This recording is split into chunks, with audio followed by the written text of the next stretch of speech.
Oke, kalau tidak ada, kita mulai saja ya. Ini jam 8.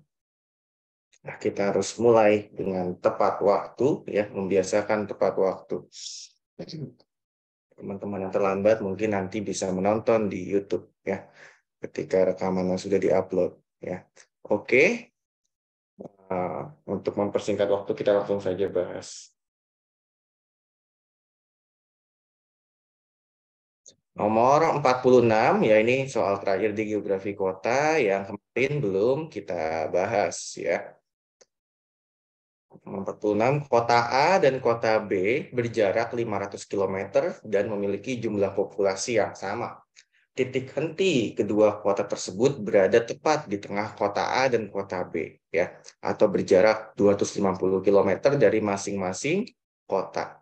Apabila pertumbuhan kota A lebih pesat dibandingkan kota B, maka titik hentinya bagaimana? Ya, bergeser, tidak berubah, hilang, atau bagaimana? Nah, apa itu titik henti? Ya, titik henti itu merupakan batas wilayah pengaruh antara dua kota. Ya, jadi misalkan di sini ada kota A, ya, lalu di sini ada kota B, ya. Misalkan jumlah penduduknya sama, ya, sama-sama berapa ini? Oh, tidak dikasih tahu ya populasinya. Ya, misalkan sama-sama 5.000, ya. Di sini jumlah penduduknya 5.000 jiwa, di sini juga sama jumlah penduduknya 5.000 jiwa, begitu, ya. Jadi ada dua kota dengan jumlah penduduk yang sama. Dua kota tersebut dia berada di jarak 500 km, ya. Jaraknya keseluruhannya 500 km. Seperti itu, ya.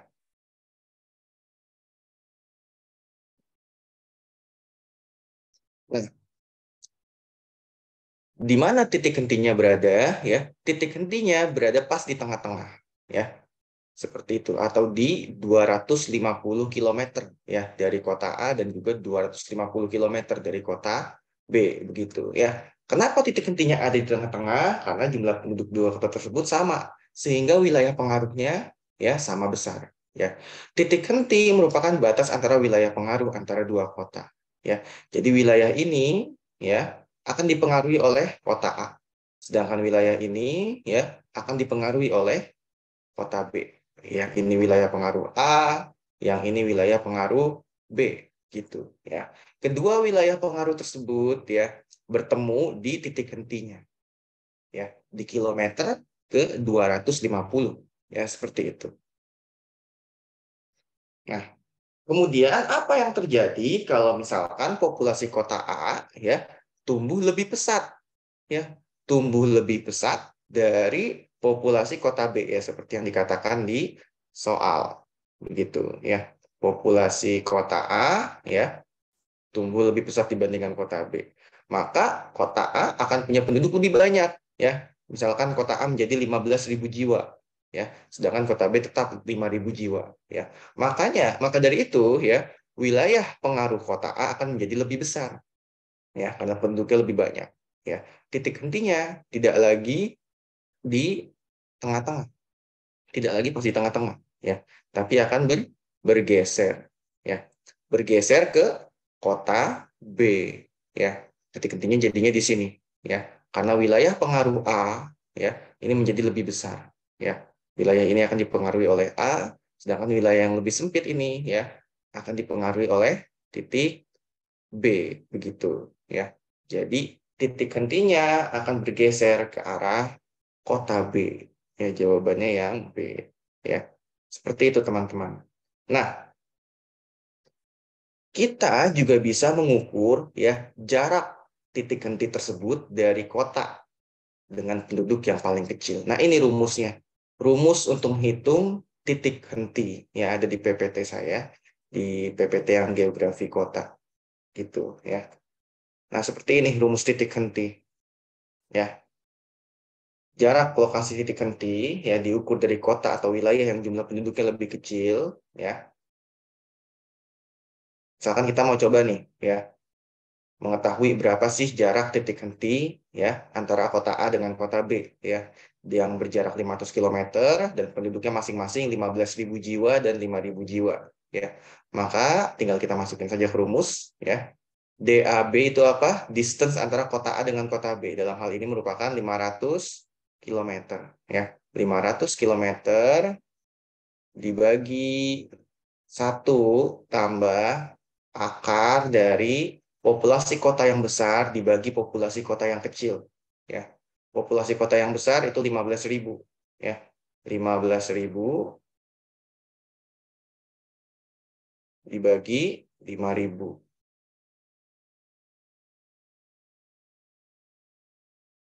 Lalu kita hitung menggunakan kalkulator, ya. Berapa hasilnya?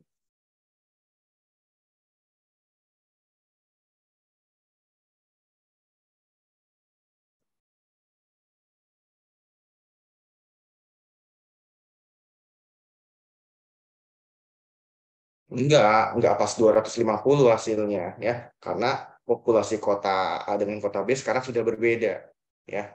Gitu. Coba kita gunakan kalkulator saintifik, ya. Kalkulator. Ya. Pertama, akar dari 15.000 dibagi 5.000, ya. Berarti akar 3, ya, sama dengan akar 3. Akar 3 itu 1,732, ya. Terus kita tambah dengan 1, ya. Nah, sekian 2,732, ya. Jadi 500 km dibagi 2,732, ya. 2,732. Nah, hasilnya 108. Gitu kan.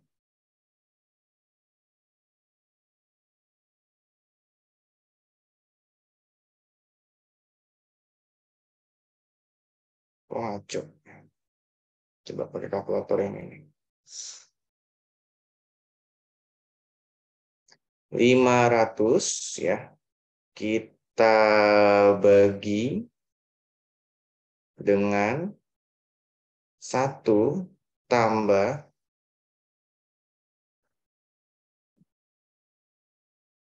akar 3. Iya, sama dengan segini, ya. 183, benar, ya, nggak ngaco. 183 kilometer, ya. Seperti itu. 183 kilometer hasilnya. 183 kilometer ini, ya, merupakan jarak titik henti, ya, dari kota yang penduduknya lebih kecil, ya. Dalam hal ini kota B yang penduduknya lebih kecil. Jadi dari sini ke sini, ya, jaraknya menjadi 183 kilometer, ya. Dan dari jarak dari titik henti ke titik A, ya, itu sisanya ya 500 kurang 183 kilometer. Ya, seperti itu, ya. Cara mencari lokasi titik henti, ya, dengan menggunakan rumus ini. Seperti itu, ya. Oke. Ya, ada pertanyaan mengenai titik henti, ya. Lalu ada juga rumus ini, indeks konektivitas, ya. Untuk mengetahui, ya, berapa banyak atau berapa koneksinya, ya, suatu wilayah, gitu. Indeks konektivitas, ya, rumusnya adalah jumlah jaringan jalan dibagi jumlah kota.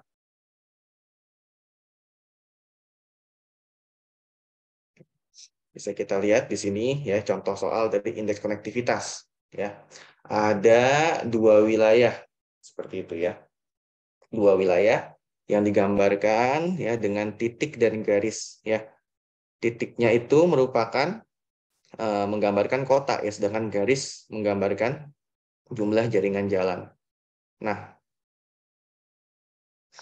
jadi kita tinggal hitung saja indeks konektivitas dari masing-masing wilayah, ya, dengan cara membagi jumlah jaringan jalan dan dibagi dengan jumlah kotanya, seperti itu. Ya, kita hitung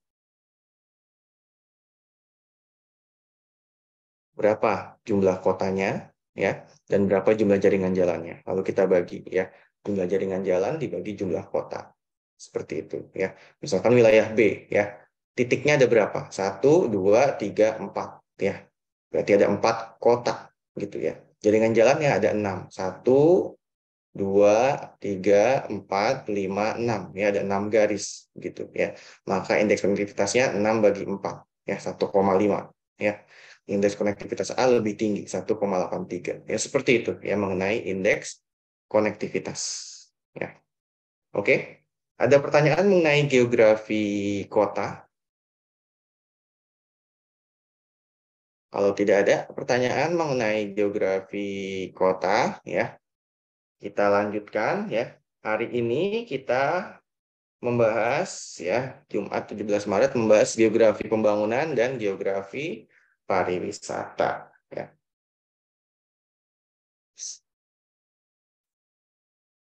Oke, kita lihat di nomor 49 ya.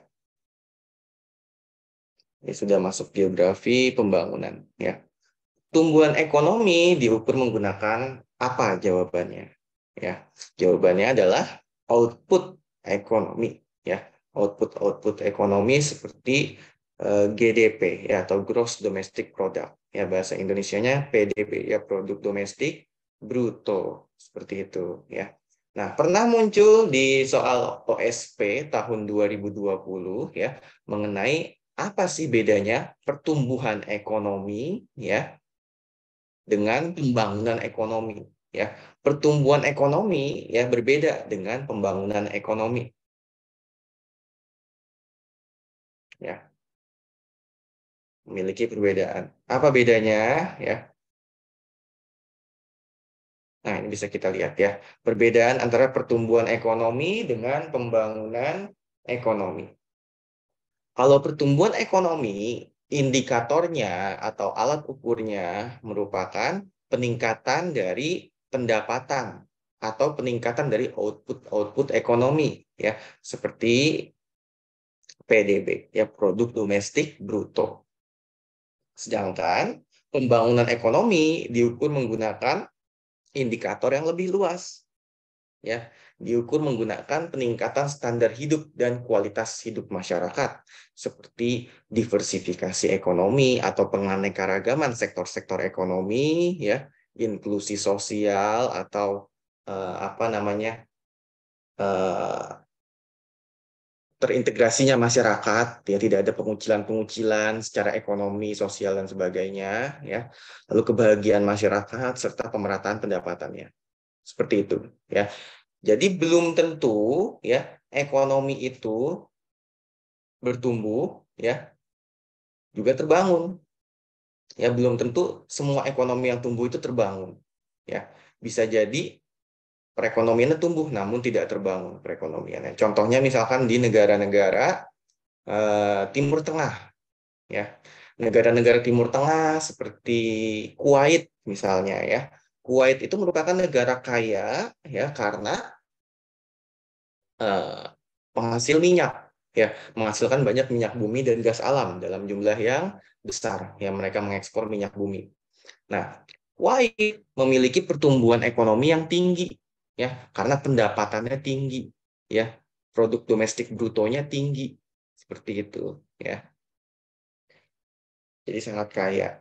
Meskipun Kuwait pendapatannya tinggi ya, tapi diversifikasi ekonominya rendah ya. Ekonominya hanya bergantung pada satu sektor saja, yaitu sektor pertambangan ya, perminyakan seperti itu ya. Tidak ada sektor-sektor lainnya gitu ya. Jadi ekonominya tidak terdiversifikasi atau tidak beraneka ragam ya. Suatu negara yang terbangun ya, suatu negara yang maju ya, haruslah punya ekonomi yang sektor-sektornya beragam gitu ya. Ada pertanian yang maju, ada industri, ada jasa seperti itu ya.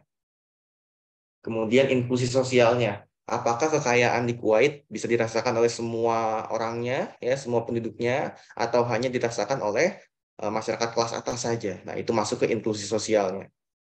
Seperti itu, ya. Negara Jepang, ya, punya pendapatan yang tinggi, tapi masyarakatnya apakah bahagia? Ya, belum tentu begitu. Indeks kebahagiaan masyarakat Indonesia lebih tinggi dibandingkan masyarakat Jepang, gitu ya.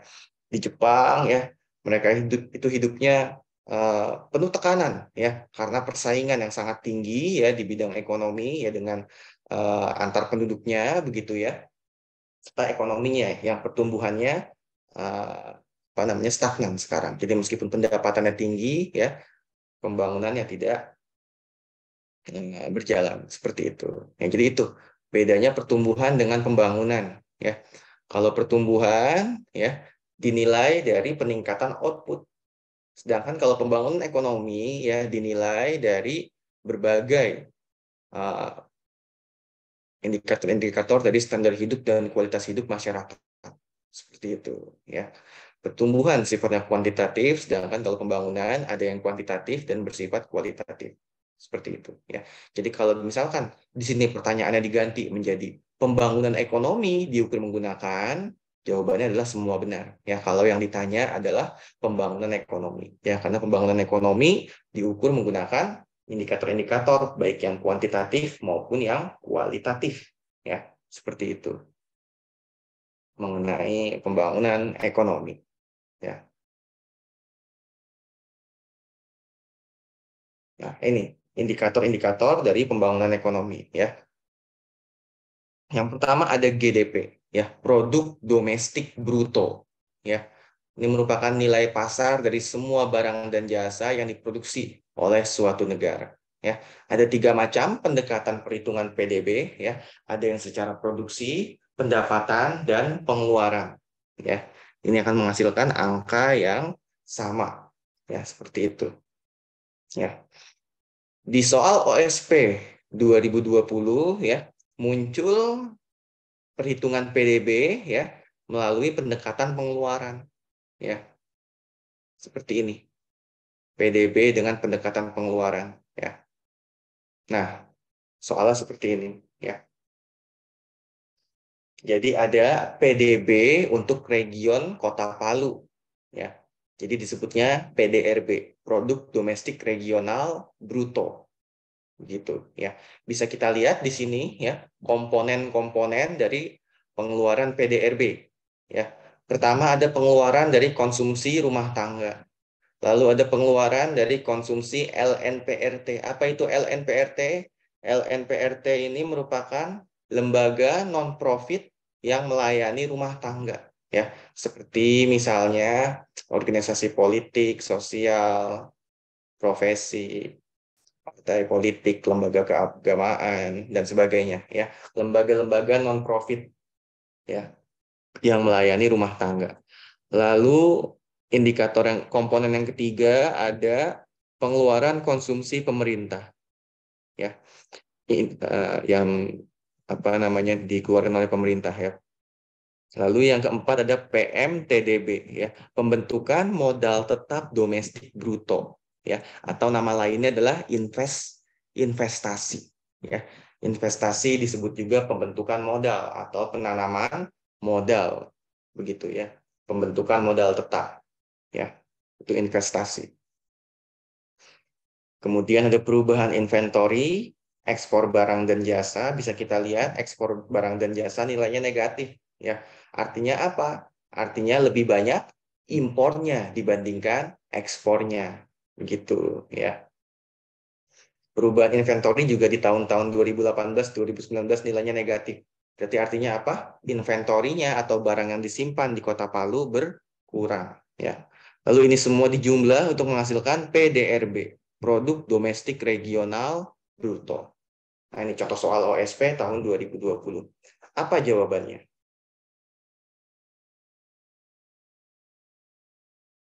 Coba dibaca soalnya. Soal ini ya menyuruh kita untuk membandingkan PDRB atau komponen-komponen PDRB antara tahun 2018 dengan tahun 2019. Ya, kita bandingkan kondisi-kondisi di tahun 2018 dengan 2019. Seperti itu, ya. Coba kita lihat pilihan-pilihannya. Betul nggak investasi meningkat? Ya, investasi dilihat dari mana? Dari ini ya, PMTDB, pembentukan modal tetap domestik bruto. Apakah meningkat? Iya, meningkat ya dari 6,2 juta menjadi 6,8 juta. Ya, berarti meningkat benar ya. Seperti itu. Konsumsi rumah tangga meningkat. Benar nggak konsumsi rumah tangga meningkat? Ya, konsumsi rumah tangga, lihat di sini. Ya, 8,7 menjadi 9. Oh, jelas ya, meningkat. PDRB-nya meningkat. Betul nggak PDRB-nya meningkat? Nah, betul. Ya, 15,3 menjadi 16. Ya, meningkat. Ya, begitu. Jadi jawabannya antara B dengan C. Nah, kita harus hitung ya, pertumbuhan ekonominya meningkat atau melemah. Nah, menghitung pertumbuhan ekonomi tidak bisa sembarangan ya, menggunakan rumus. Rumusnya seperti ini. Rumus pertumbuhan ekonomi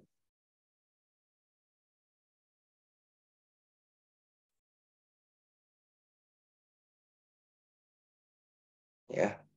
GT ya, atau growth, pertumbuhan ekonomi ya, di tahun T, tahun tertentu ya, adalah PDB di tahun tertentu dikurang PDB di tahun sebelumnya dibagi PDB di tahun sebelumnya dikali 100%. Ya, misalkan kita mau cari, jadi kita hitung dua kali ya, pertumbuhan ekonomi di tahun 2018, lalu hitung pertumbuhan ekonomi di tahun 2019, lalu kita bandingkan keduanya. Ya, coba kita hitung pertumbuhan ekonomi di tahun 2018 ya.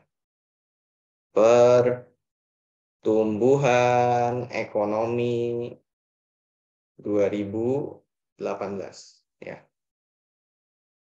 Sama dengan ya, PDB di tahun 2018 ya. 15 juta sekian ini ya. Itu PDB di tahun 2018, kita kurangi ya dengan PDB di tahun sebelumnya ya. PDRB di tahun sebelumnya 14 juta sekian ini ya. Kita kurangi. Lalu kita bagi ya dengan PDB di tahun sebelumnya juga ya. 14 juta ini. Lalu kita kali dengan 100% ya. Seperti itu. Lalu untuk pertumbuhan ekonomi di tahun 2019 ya, caranya rumusnya sama ya. Pertumbuhan ekonomi di tahun PDRB di tahun 2019 ya, 16 juta ini ya. Kita kurangi dengan PDRB di tahun sebelumnya ya. Sebelumnya tahun 2019 yaitu tahun 2018 ya. Jadi kita kurangi dengan 15 juta sekian.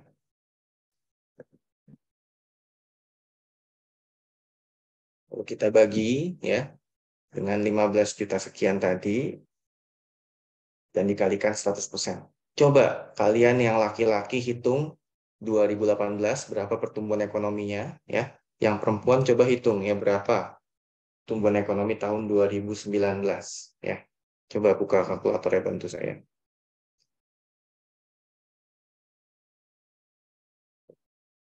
15 juta 323 730 dikurang 14 585 805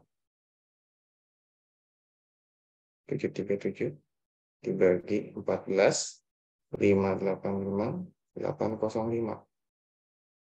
Nah, pertumbuhan ekonomi 2018 yang menghasilkan angka 0,05 dikali 100 ya, berarti 5,05%. Ya, seperti itu. Coba yang perempuan sudah dapat pertumbuhan ekonomi 2019 berapa? Gunakan kalkulatornya.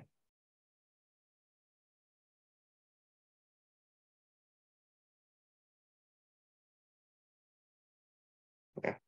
16,026,164 dibagi 15 323 730.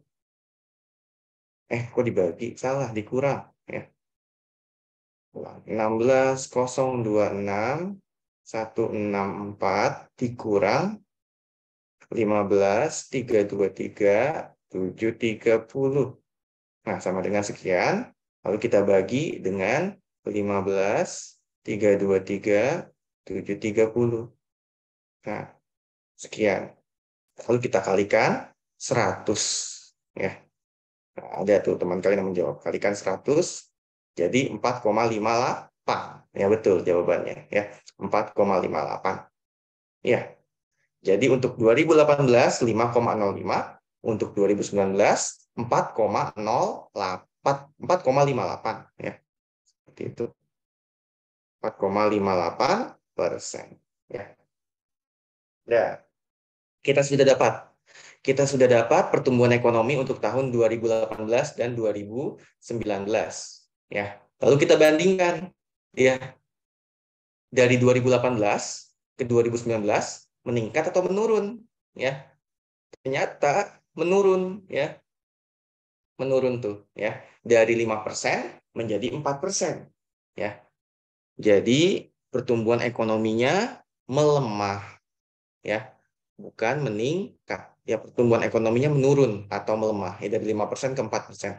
Jadi jawabannya yang B, ya, karena ditanya yang tidak tepat, yang salah. Yang salah itu yang B. Seperti itu, ya. Teliti dalam membaca soal, menganalisis data, ya, dan menggunakan rumus. Ya. Nah, itu contoh soal mengenai pengukuran pertumbuhan ekonomi, ya, dan komponen-komponen dalam PDRB.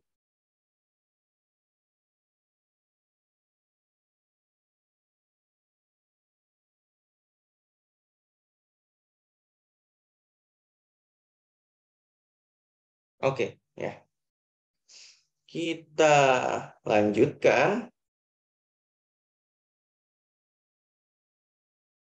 Kemana kita lanjutkan? Nah, ke soal berikutnya. Pertimbangan terhadap jalur transportasi merupakan ciri khas dari teori keruangan kota menurut siapa?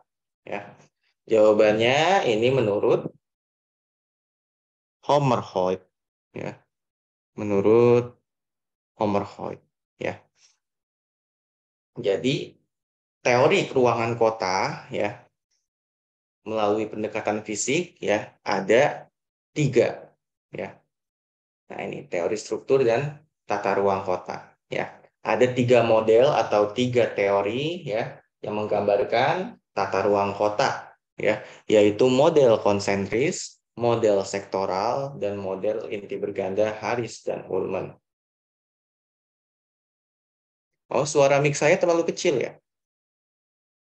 Oke, ini saya akan lebih dekat ke laptop. Ya, teman-teman yang lain juga merasakan suara saya kecil dari tadi. Bagaimana? Tidak. Oh, oke, ya. Berarti ada masalah di eh, beberapa siswa, ya, di laptop beberapa siswa. Oke, model konsentris, ya.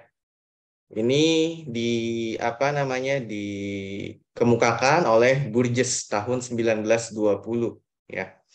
Nah, pada model ini, ya, kota itu memiliki penggunaan lahan yang sifatnya bercincin, ya, melingkar-lingkar seperti ini, ya.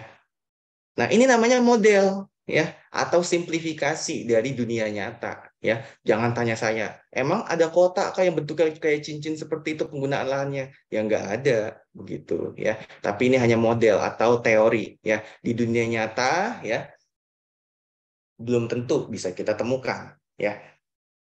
Model ini hanya kita gunakan untuk melihat pola, ya, melihat pola yang timbul di suatu kota agar kita memahami, ya, eh, situasi kota yang rumit begitu, ya, kita simplifikasi seperti ini, ya. Menurut Burgess dalam model konsentrisnya, di tengah-tengah kota itu ada CBD atau Central Business District begitu, ya. Ada CBD atau Central Business District. Lalu kemudian dikelilingi oleh pusat grosir, ya, atau wholesale gitu, ya. Pusat grosir ini merupakan pusat penjualan tapi yang menjual barang dalam jumlah yang besar gitu, ya. Sehingga dia harus diletakkan tidak di pusat kota, ya, agak ke pinggir. Lalu kemudian Walsall dikelilingi oleh perumahan-perumahan, ya, perumahan orang-orang kelas bawah, ya, itu dekat dengan pusat kota. Sedangkan yang paling jauh dari pusat kota itu high income housing, ya, permukiman kelas atas, ya. Orang-orang kaya tinggal jauh dari pusat kota karena menginginkan rumah yang luas, ya, di kawasan suburban, tempat yang nyaman, ya, jauh dari kriminalitas, kebisingan pusat kota. Seperti itu menurut model konsentrisnya Burgess, ya. Model ini disempurnakan oleh Homer Hoyt, ya. Model sektoralnya Homer Hoyt di tahun 1939, ya. Jadi pada model sektoral Homer Hoyt, ya, penggunaan lahan di perkotaan tidak lagi bentuknya seperti cincin seperti ini, ya, melingkar seperti cincin, tapi berbentuknya seperti ini, ya, dipengaruhi oleh jalur-jalur transportasi, ya. Bisa kita lihat di model ini, ya. Model ini, ya, terbentuk atas pengaruh jalur transportasi, ya. Jadi di pusat kota ada CBD, ya, atau Central Business District, ya, pusat dari kegiatan komersial. Ada pasar, gedung-gedung tinggi, perkantoran dan sebagainya. Lalu dari CBD ada jalur transportasi, ya, yang apa namanya? Menjauhi CBD, gitu, ya. Ketiga arah, ya. Misalkan yang ke sini ke arah pegunungan, ya, yang ke selatan ke arah pelabuhan, ya, yang ke utara ke arah pertambangan, begitu, ya. Nah, industri akan tumbuh, ya, di tempat-tempat di jalur-jalur yang mengarah ke pertambangan dan pelabuhan, ya, karena lokasi tersebut mendukung, ya, industri. Sedangkan permukiman kelas atas, ya, akan tumbuh di